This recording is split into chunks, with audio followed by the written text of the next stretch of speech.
You know, 2020 was supposed to be the year. It was supposed to be my year, and I'm sure it was supposed to be your year as well. But now we can't even go outside or hang out with our friends. Come on, 2020. All I want to do is go outside and hang out with my friends. With the ever-changing global pandemic that is hitting all of us, I imagine COVID-19 is showing up a little bit close to home for you guys as it is starting to for me. And chances are you might be going a little bit stir crazy. I know I am. If you're watching this video or spending your days on TikTok, you might just need to admit that you have a problem and need some help. So do not fear. I created this video just for you guys. It's something that has been helping me during my now 2.5 weeks of social isolation, and I hope it's going to help you. So without further ado, here are my 6 ways to survive your COVID-19 self-isolation season. My first tip for surviving the season is to put down your damn phone and go get some exercise into your daily life. I believe going outside for a brief walk is still allowed in most places in North America, so take a minute to step outside. Go on a 30-minute walk around your neighborhood. If you're with someone, make sure you maintain some social distance there, but just go get some fresh air. If walking outside is not your thing or you're not allowed outside, crank out a workout in your basement or in your room. There's some fantastic body weight workouts going around where all you have to do are squats and push-ups and sit-ups and crunches and pull-ups and all those other crazy cool things that I'm not very good at. And if body weight workouts are not your thing, get some dumbbells or a kettlebell or a slam ball from the internet. That is what I have done. So I'm still getting that circuit training in, and I'm making sure I'm getting my 30 minutes of daily exercise in virtually every day. Like many other resolutioners and myself, you may have decided that 2020 was going to be your year to put your fitness back on track and get it on fleek. And unfortunately, COVID-19 hit at a really bad time. It's only 3 months into my new gym program and working out at a gym when I got the news that my gym was closing during this pandemic. I know, sad moment, it's a little emotional. Rest in peace to all the gym goers out there. But I did not want to let this deter me from hitting my goals, so I've continued working out at home, and I'm on a 52-day active move streak based on Apple Watch.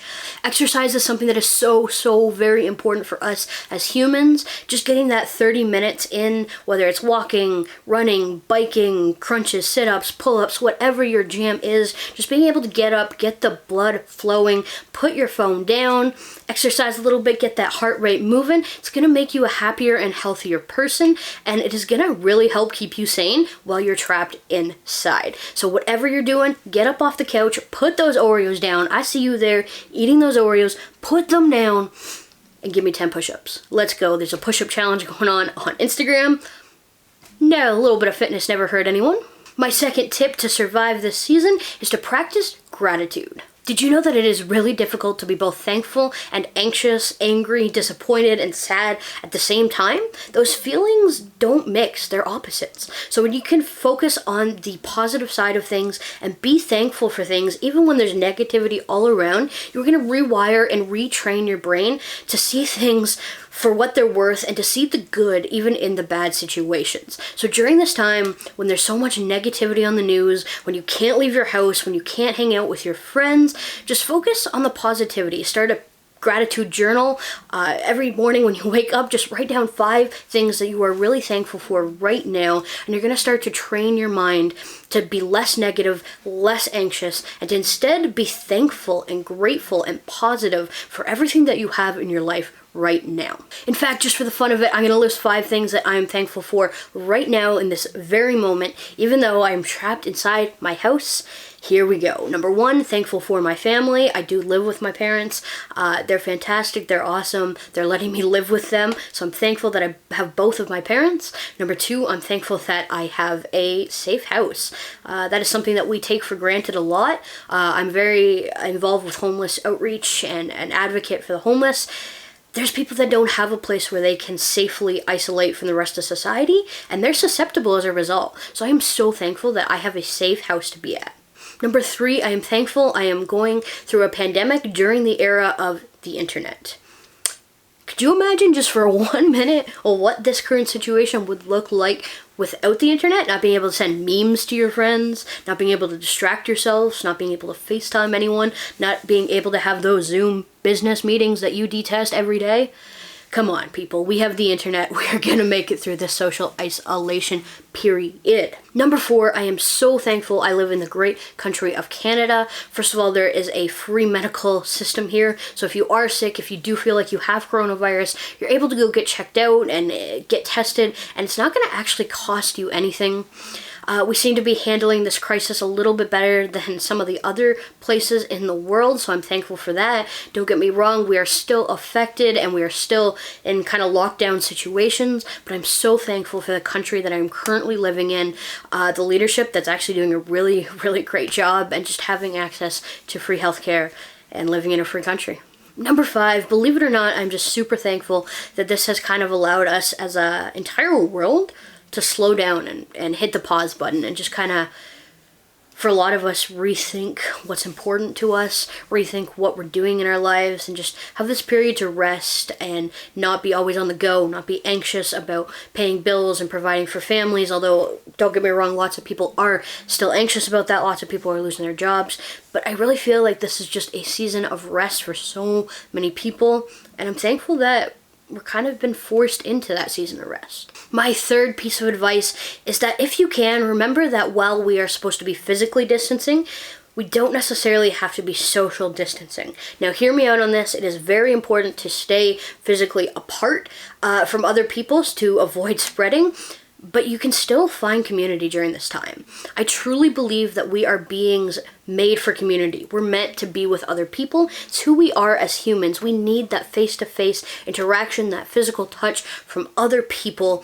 And I truly believe that nothing good comes from isolation. When you set yourself aside and separate yourself from your community, lots of bad things happen, both mentally and physically and emotionally, and just all those kind of bad things just come into your life when you take yourself out of community. So remember that while you are physically distancing from people, you're still able to have community. We have these wonderful things called cell phones. It's so easy to FaceTime, Zoom, or Skype a friend. I've had so many good conversations with friends I haven't talked to in a couple years, just during this period where we've been forced to slow down, because we have these great things called phones, we have the internet, and we have technology. Say what you want about technology making connection a little bit more difficult, but in this season where there's very limited physical connectivity, these are kind of your lifeline. Take this opportunity to reach out to friends, to FaceTime them, to check in on them. Make sure they're doing okay, that they have not completely isolated themselves. You were made for community. We thrive in community. Find yours, check in on your friends, be there for them. They're your tribe, they're your people. Be there for them. Also, chances are you're not living the situation alone. I know a lot of college students are currently home. I know a lot of people move back home to be with their parents during the season. So take this opportunity to reconnect with your family. If you're living with your parents or you're seeing siblings you haven't seen in a long time, take this opportunity to potentially repair some broken relationships. My 4th tip during the season is to make sure you are validating your feelings and being aware of what is going on inside your head and within your physical body, because mental health is one of the most important things, especially during this season. Whether you have COVID-19 or someone in your family has COVID-19, every single person going through this global pandemic has experienced some kind of traumatic event. Something in your life has been altered outside of your control. You feel like it's just been ripped away from you. Your life is upside down and your feelings are valid. Because you've been through something traumatic, you're gonna feel anxious, you're gonna be upset, you're gonna be disappointed, you're gonna be unmotivated, you're gonna feel guilty, you're gonna be emotional. All of these feelings are completely valid, completely realistic, and I want to encourage you to just sit in them during the season. I know that sounds weird, but don't try to skip over them, don't try to ignore them, don't try to rush through them, just acknowledge that they're there.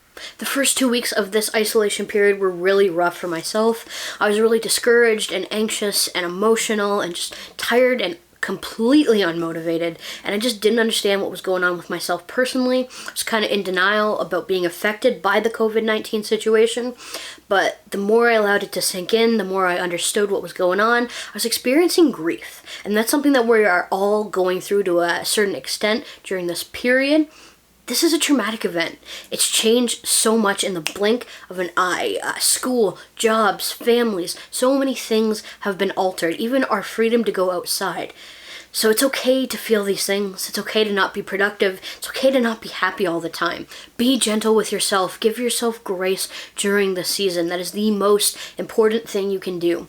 Validate your feelings. Say that it's okay. Sit there in them and just be willing to go through the hard stuff, to heal emotionally from this season. That's the only way you can get over a traumatic event, is to be willing to heal and go through the emotions to reach the other side. If you are feeling anxious or tired or scared or overwhelmed, or simply just a wave of emotions all at once or all throughout the day, it's okay. This is a ever-changing situation that nobody has control on. It is beyond your control. It is something that is happening to you. So just know that your feelings are okay, that you're going to get to the other side.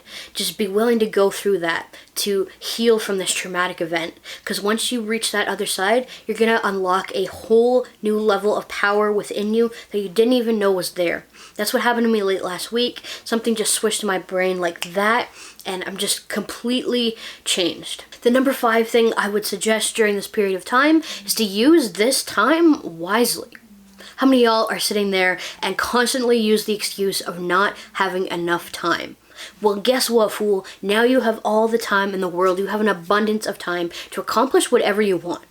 Now, don't feel pressure to accomplish something amazing and incredible during this time, but just use your time wisely. I know you have it. You don't have much else to do outside of your house. You can't hang out physically with your friends, so I know you got some free time. So use it. Read some more books. Maybe start a YouTube channel. Start a podcast. That book you've always been talking about writing, write the dang thing, or at least get started on it. There's places online. I know Harvard is offering some free online classes right now. What a better experience could that be? A chance to learn, maybe learn a new language, learn how to cook, learn how to be a communicator. I don't know. Use this time to your benefit by getting out and trying something new. Because here's what I know. Good things can come out of the season if you allow them to. This could be the season that sets you on the journey for the rest of your life. You could find a passion that sparks you. You could find a side hustle that turns into a real hustle. Something in this season can propel you to the next stage of your life if you allow it. Don't be isolated. Don't waste your time. And find something that's going to change your life in this season, because it's there. If you look hard enough, something is going to change for you in this season. 6th and final piece of advice I have for you guys during the season is to just have a flexible schedule instead of a rigid one. Now, I don't mean getting out of bed at noon or 1 p.m. every day. Make sure you set an alarm and are getting out of bed at a consistent time. And I would suggest putting on clothes every day so you can get your mind rolling in the right direction. But just be realistic about what you can accomplish. Maybe set 2 or 3 things that you need to accomplish each day, and then maybe have some bonus things. Don't set strict, rigid time to those things. Just let it come and just let it go. Things are going to happen. You're probably staying with family. Interruptions are going to occur. Some days you're not going to feel as well. You're going to be discouraged. You're going to need a nap midday. I love me some midday naps. So just make sure you have 2 or 3 tasks that you want to accomplish. And then the rest, just use that time. It's found time. It's found. And it looks like that is all the time we have for today's video. Thank you so much for taking time out of your day to watch this video, watch me talk to a camera. If you are new here, make sure you hit that subscribe button. Come join the family. We are one big family just trying to survive this COVID-19 season together. And I really hope these 6 tips will help make your season a little bit better, maybe help you feel better and make better use of your time so you can grow in this extremely unique and rare period of time. Make sure before you leave you give this video a big thumbs up. Maybe leave a comment down below because I'd love to know who's watching, get to know you a little bit better. Again, thank you so much for watching. You could be doing anything and watching anyone right now, but you chose to watch my silly face for the last few minutes, and I appreciate that more than you could know. So until next time, good luck with COVID-19. May the odds ever be in your favor.